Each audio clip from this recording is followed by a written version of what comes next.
পাক হয়েছে, ভাত হয়ে গেল দুপুরের আমাদের। এখানে মুরগির গোশত কাটা হয়েছে, মুরগির গোশত পাক হবে, গুষ্টি বাজমু।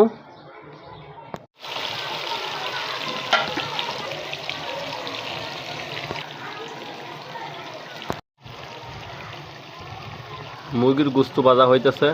চমৎকার একটা তরকারি হয়েছে আমাদের। এক খোলা হয়ে গেল, আরেক খোলা এখানে দিয়ে দিলাম। সব গুছ ভাজা হয়ে গেছে আমাদের। এখন তরকারি বসাইতেছি। এখানে মুরগি ভাজা তেলটা দিয়ে দিলাম, এখানে পেঁয়াজ রসুন দিয়ে দিলাম। পেঁয়াজটা হয়ে গেল, এখন পানি দিয়ে দিমু। বিসমিল্লাহ। হলুদের ফাঁকি দিলাম, মরিচের ফাঁকি দিলাম, সজের ফাঁকি দিলাম, জিরার ফাঁকি দিলাম, নুন।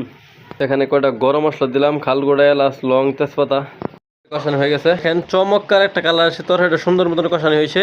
এখন এই আলুগুলা দিয়ে দিমু। বিসমিল্লাহির রহমানির রহিম। সুন্দর মিক্স করে নিতেছি।